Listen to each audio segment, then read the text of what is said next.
I'd like to speak to you about the virtues, about good and bad in the context of science. Now, we're accustomed to thinking of virtue talk as religious only, as something you hear on Sunday or on Saturday or Friday at the church or the temple or the mosque. And then the preacher says, be good, be good. But virtues are more fundamental than just Sunday, Saturday, Friday. Virtues are essential for a society or an economy to work well.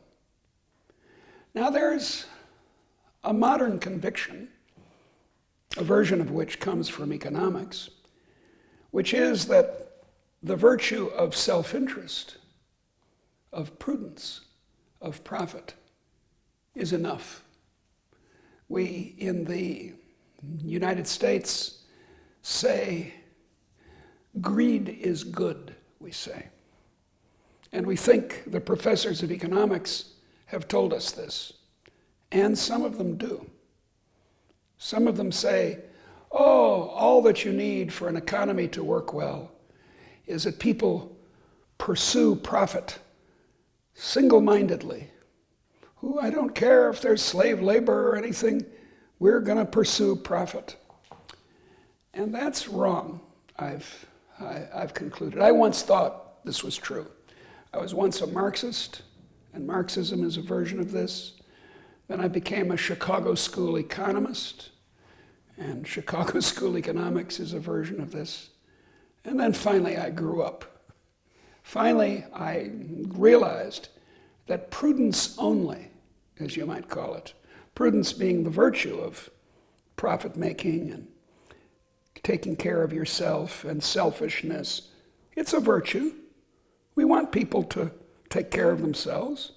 We want our children to look both ways when they cross the street. We want people to be competent. But if that's all we tell them to do, we do them and ourselves and the society a great disservice. We damage the society. There's this cynical modern view that all you need is prudence is, I believe, deeply wrong. Not just from the Sunday morning preacher's point of view, but sociologically and economically and politically. And to understand this, you have to get beyond the theories of goodness that arose in Europe in the 1700s. You have to get beyond Jeremy Bentham's utilitarianism, which says precisely that prudence is all you need, that all other virtues, love and justice and temperance and courage and hope and faith, can be reduced to self-interest. You have to go beyond that. And you even have to go beyond Kant, Immanuel Kant, the great German philosopher, who tried to reduce everything to justice alone. Justice alone. So Bentham is prudence alone, Kant is justice alone, and neither of them work. The ancient tradition in the West, and indeed in the East, in South Asia and in East Asia, is to name the virtues. Name the good ways of being a human being. Aristotle in the West is the source of this, is the beginning of this. And Aristotle says that there are 4 virtues. Courage, the chief virtue of a military society, such as the ancient Greek polis had to be because they were at war all the time. So courage, justice, namely treating other people as they should be treated, temperance, which is self-control, and then prudence. Prudence. So those are called those four are called in the tradition of the West the cardinal virtues: courage, justice, temperance, and prudence. Four. And then added to them what are called the theological virtues, or the Christian virtues. And it's a kind of a strange combination of the four and the three, if you put them together, constitute a pretty good philosophical psychology. And the three theological or so-called Christian virtues are faith, hope, and love. And in the words of 1 Corinthians 13, love is the greatest of these. Faith, hope, and love. So there you are, 4 and 3. Now, these three now I say that they're Christian virtues. That doesn't mean, alas, that Christians are very good at practicing them. They hate as much as other people do instead of love, and they're hopeless when hope is a great virtue, and they're without character or faith as much as other people are. But still, because of the history, the accident of the history, they're called Christian or theological. Well, you would think, well, oops, now we're back to talking about Sunday morning. We're back to religion. But no, you can give these three virtues an entirely secular interpretation. Hope is the virtue of having a project, having a place to go, and if you don't have hope, if you're truly hopeless, then you go home this afternoon and hang yourself, right? So please don't, that's bad for you. Faith is the virtue of having an identity, being Russian or a woman or a daughter, and a reader, an educated person. So hope is forward-looking.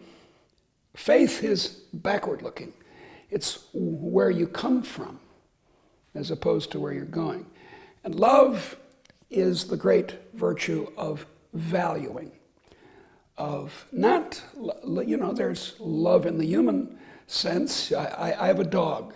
His name is Will Shakespeare. And I love my dog. But that's more philia, as the Greeks say, friendship, so to speak, rather than what, as the Greeks said, agape, a higher love. But in any case, those three virtues don't necessarily have to do with church or Islam or anything else. So here we have 4 and 3. Now, these, as I said, are pretty good as an account of what a flourishing human being needs. A flourishing human being can't do with prudence alone, or with justice alone. If you have not courage, you're like Oblomov, the hero in a Russian novel, and you stay in bed all day. So it turns out, if you think about it, if you think about these named virtues, behind which in all societies, including ours, there's a library of books and poems and psychological experiments, all of them tending to say, this is what a human needs, a full human life. If you think that way, then the various 1700s reductions of humans to maximizing or justice or one or the other don't work. And the danger is that you'll think these sort of boys' toys of the single virtues elevated to all virtue. That's been very bad for people. If you elevate courage and faith, where are we here? Let's see which one's faith. I think this is faith. Courage and faith. Then you have, if that's all you do, then you have fascism. Courage and faith is fascism. If you elevate justice and hope, where's hope? Hope is here. Justice and hope, that's socialism. If that's all you do, justice and hope, that's an unbalanced, bad human life. And it's an unbalanced, bad human society. So what we need as humans, I don't mean that I'm saying you should need them, I'm saying we do need them, is all 7 of the virtues in some special idiosyncratic form that each of us has. I have known in my life 5 Catholic nuns well. They don't need to go into it, but I've known them well. And they, all 5 of them, were having in their own way great human lives. And I've known a couple of soldiers well. And these two men that I knew, they were having their own version of a good human life. But all these people had all 7 of these in action in some way. So the argument I'm making in all of my 3 books that I've written in the last years, in the last 10 years, the trilogy called The Bourgeois Era. In all 3 of them, I'm arguing that a modern so-called capitalist, although I don't like the word, but a modern capitalist society has to be liberal in the root sense. It has to be a society for free people, or it doesn't work well. And all 7 of these virtues need to be encouraged. You know, the scientific discovery in social science in the 1700s was that the connection between individuals and the society in terms of virtues is not one-to-one. That is, you can have a bunch of good people and have a bad society. Or you can have a bunch of bad people and have a good society. That was the discovery of Mandeville and earlier Hobbes, and Montesquieu and Adam Smith contributed to this. But in a way, that discovery was a mistake. Because in fact, for the good society, you can't have uniformly bad people. You can't have people who think that prudence is the only virtue. You can't indeed have people who think that hope and justice, the ideal socialist society, are the only virtues that matter. If you do that, we've discovered in the 20th century, in the sad history of the 20th century, you result in, it ends in Stalin or Hitler. And so what we need in our economy is not this harsh prudence only. In our society, not justice only. In our daily lives, we need a balance, as classical Chinese philosophy said, as classical Hindu philosophy said, as classical Greek and Roman philosophy said, we need a balance of all 7 of the virtues.